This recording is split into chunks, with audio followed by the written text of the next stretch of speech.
Mais il faut cotiser. Bon, nous sommes dans une communauté. Ma communauté, il y a des principes qui sont régis. Comme Karine Azobala, maman d'Henrietta épouse Kikouni, et de Prince Eddie Junior dans le ventre. Quand elle se marie, il faut cotiser. Quand je il faut, oui, il faut. Parce que na cotisation, on va faire ma cotisation, il y a ma tante, il y a ma carte, il y a ma montant. Ma carte, ma montant, est-ce que on va payer ça, on va monter dans ma poche pour que les autres paient ça, on va monter. Non, hein. Mais maintenant, la monter, quand elle a mis dans mon temps, c'est ça que yo, on peut cotiser autant. Et au moment là, protocole wana oya tongolaka bambongo mpe azoya betela bino baforce na nda oyo naye kotala kozwa mbongo ya cotisation opesaki te okoma opesa mbongo ndamu so oza bakoki opesa juku te mpo ke ti na date oyo batie date limite wana osisa ata mbongo wana nyonso omoi mpenza moto azoya kotokele kokokokokoko na ye awa oyo mbongo ya cotisation opesaki te eza ndenge nini oyebi ke mariage eza pour bientôt yo ti siko ozosisa te bazoya tokele bino baforce ya bacotisation surtout so eza ke ozaka na église ozaka na musala kutu kolega azobala oyo aza chargé ya kongola mbongo na bino ya cotisation ya bandeko ya misala bazooblige bino mwa mpenza aokomela mpenza na whatsapp bafuti no yo ndenge nini opesa cotisation mpe ti sikoyo moninga obala peut-être dans un mois ti sikoyo opesi te et en plus soki bopesi te baoyo bapesi te wana babandi komenase bino abon moninga abali bayesi bino bopesa cotisation bopesi te zela batour na bino mpe ekoya donc on vous prévient que puisque tu n'as pas cotisé yo mpe tokokotizele yo te maintenant c'est quoi le péché soki balobi bakotizele Karine c'est quand même le mariage c'est un événement quand même un grand événement de joie de bonheur d'honneur et la Bible a dit que le mariage soit honoré de tous ça c'est un ordre comme la Bible écrit que le mariage soit honoré de tous là c'est en mode impératif. C'est un mot d'impératif. Donc, on vous impose un ordre. C'est cool. On honore avec quoi? On honore avec les cotisations, on honore avec la présence. On honore avec les félicitations, les cadeaux. C'est ça, honorer un mariage. Ou bien, éviter s'il y a une autre façon d'honorer un mariage. C'est comme maman fait on a sali live qu'on a 166 personnes. On a live de Katani. Donc, maintenant, la communauté chinoise de Karine Mokonzi, elles disent qu'on ne peut pas t'attendre pour pas que non, c'est méchant, pardon, il faut donner l'argent. C'est quand même le mariage. Il faut donner. C'est le mariage, c'est pas comme si c'était la récréation en tous à la batte. Hein? À l'école, quand on avait école, on a randonnée, on a randonnée, parce qu'on est obligé parents que pour repérer ça dans moi, 50 euros, 50 euros. Hier, randonnée, on a l'école, on a dit, tiens, qui 50 euros dans la poche. Hein? Mais, parents, on a le devoir, il faut 50 euros. Là, c'est une obligation normale. Mais maintenant, pourquoi dans le mariage, on a dit que c'est une obligation? Ça, c'est une obligation de te faire sa randonnée qu'on a dans la classe. Il y a bana. Ça, on va sortir dans il y a touristique ou bien, je ne sais pas moi comment appeler ça et tout. Ça fait longtemps que j'étais à l'école primaire. Au moment où on a la fin de l'année, c'est ça qui ceux qui vont refléter, c'est la fin de l'année. Par exemple, obligé de dire que Bogotia, $10, je me souviens à l'époque. Il y a longtemps qu'on était encore élève. Pour la fin de l'année, où il y a proclamation, parce que Bogolamba et tout, parce que vous partez en grande vacances. Par exemple, obligé de dire peut-être $20, bien $10. Il y a 60 élèves dans la classe. La classe, c'est ça, vous avez souvent 60 élèves, 50 élèves.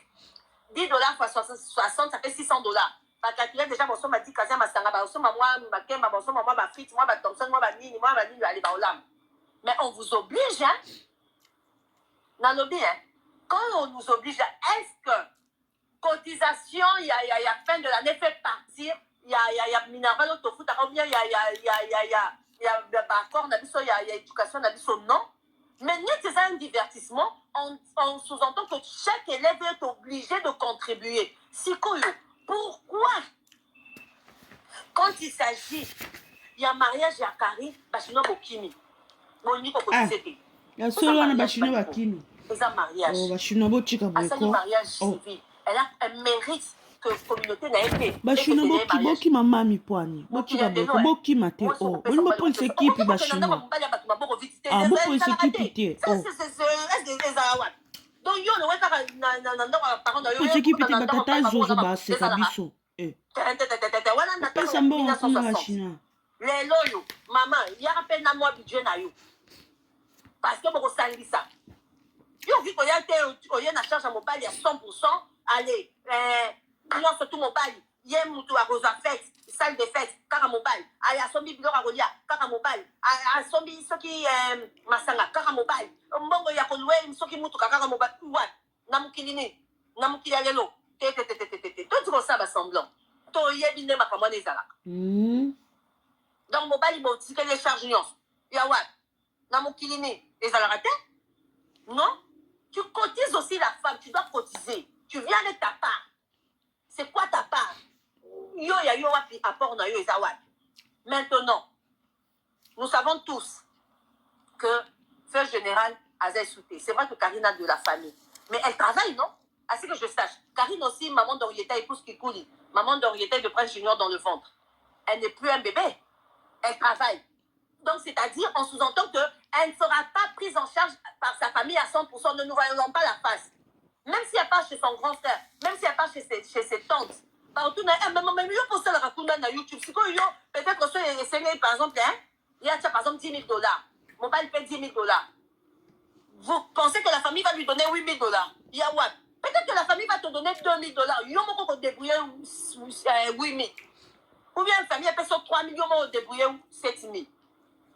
Tant on va riposter, bah ils sont au salak. Au salaka, biso fait tous un programme d'habitude pour salaka. Les premiers actionnaires, et d'abord les mariés, les futurs mariés eux-mêmes, tous se voiler la fasté. C'est comme ça que ça fonctionne. La famille viendra te prêter main forte. Peut-être si vous avez 18 ans. Par contre, vous avez un ami, vous avez la famille,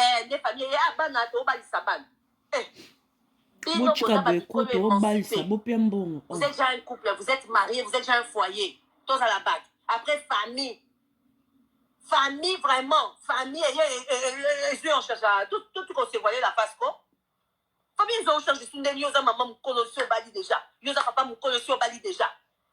Ils ont yaya me connaissait au Bali déjà. Ils ont tanti me connaissait au Bali déjà.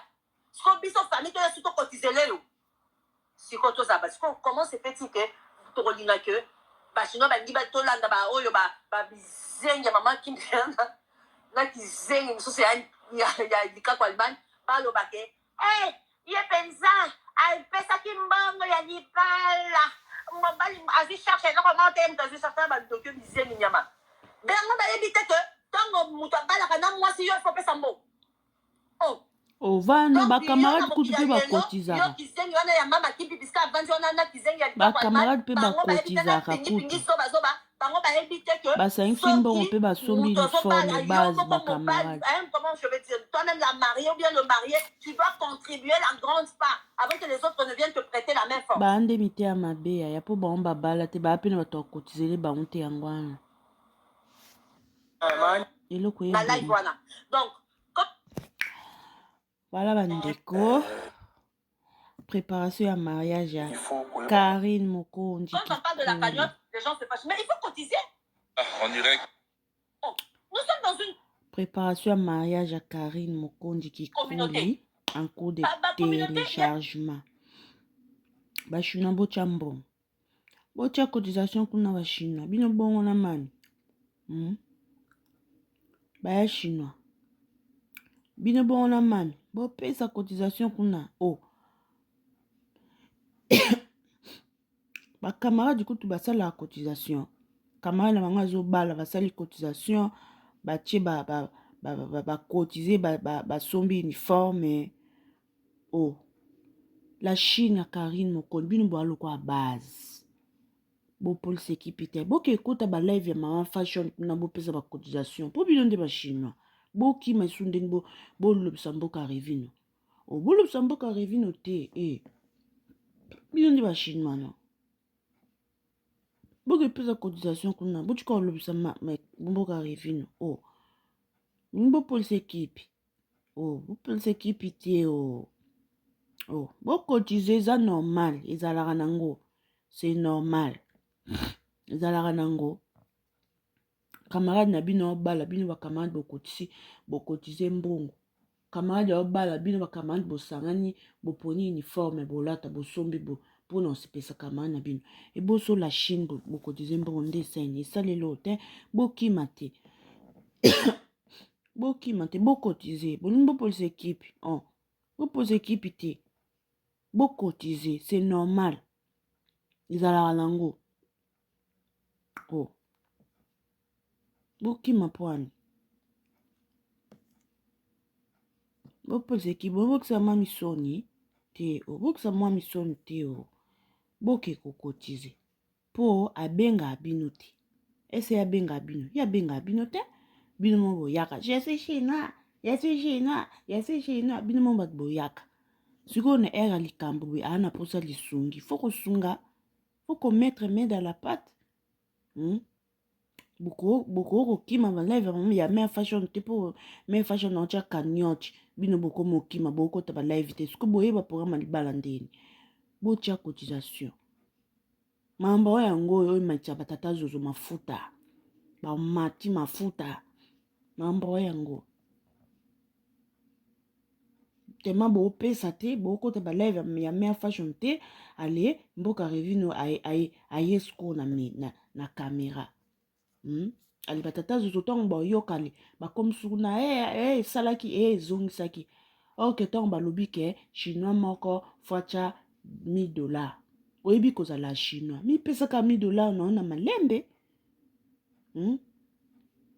pesaka $1000 na malembe po yondo ozala chinois faut pesa et is obligatoire pia te is obligatoire chinois nyonso faut pesa félicitations à Mami de la Chine. Et abonnez-vous massivement chez Miss Ilongasi. Bisous, bye. Comme message to Eli Bachinois. Au message à Chinois, Mami Obala. Kalate, mariage religieux.